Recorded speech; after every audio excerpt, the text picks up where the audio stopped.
If you had insight of trying to understand how Stalin is regarded amongst Russians today? I think I can steelman that position pretty easily.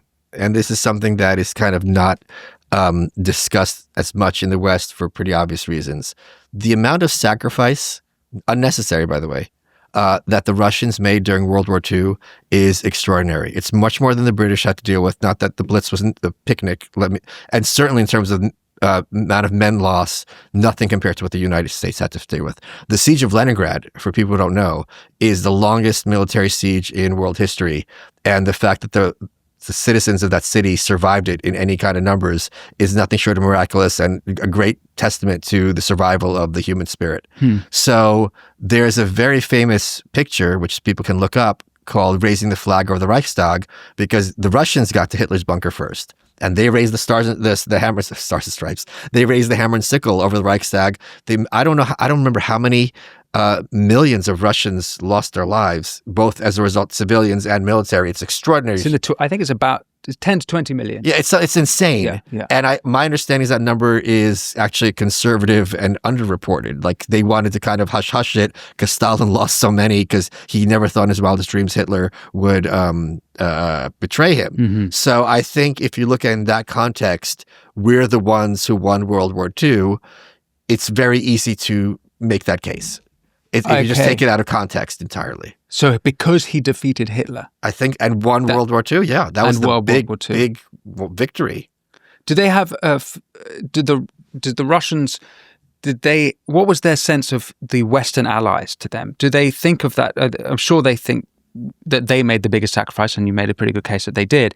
But do they have a sense that they did it with the help of Western allies? I can't speak to how that was reported then or now. I do want to point out that, after Stalin died, Khrushchev took over, there was the secret speech, the so-called secret speech. So this is a very famous moment in history, very important moment in communist history.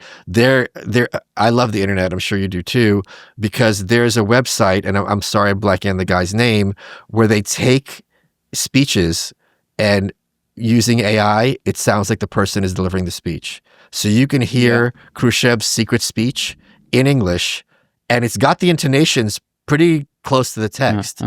And he basically gathered all these Communist Party dignitaries. There were no outsiders allowed in the middle of the night.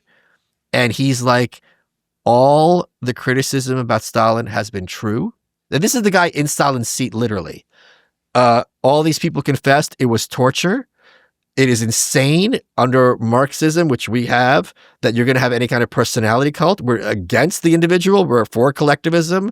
The fact that we're talking about Stalin being this great war hero in World War II, well, our front was being devastated because he was hiding for a week because he didn't know what they have to do because his best friend Hitler betrayed him and he couldn't even believe it. So, and he just goes through everything just step by step by step.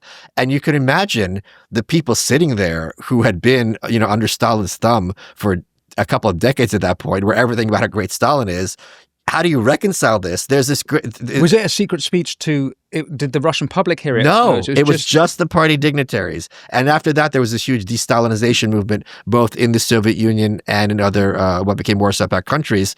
But there's a book I have that was published in North Korea called The U.S. Imperialists Started the Korean War. And their narrative is the U.S. invaded. This is what North Koreans are taught. And then the great leader Kim Il-sung countered, and it went back and forth that way. And I've heard described that when North Koreans learn that it was in fact the great leader Kim Il-sung who launched the Korean War, it was as if an American would learn that we bombed the Japanese at Pearl Harbor. Like you just sit there, you're like, I don't even know where to begin recalibrating. Wow. So I don't know what they were taught in the 50s because Stalin was very much demonized. And now there's this kind of renaissance of appreciation from him.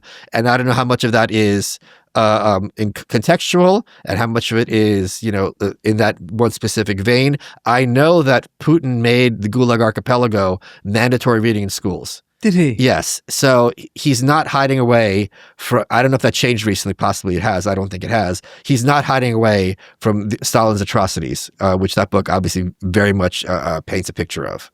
Thanks for watching this clip from The Winston Marshall Show. You can click here to watch the full episode. And for more clips like this one, don't forget to subscribe. And as always, Be well.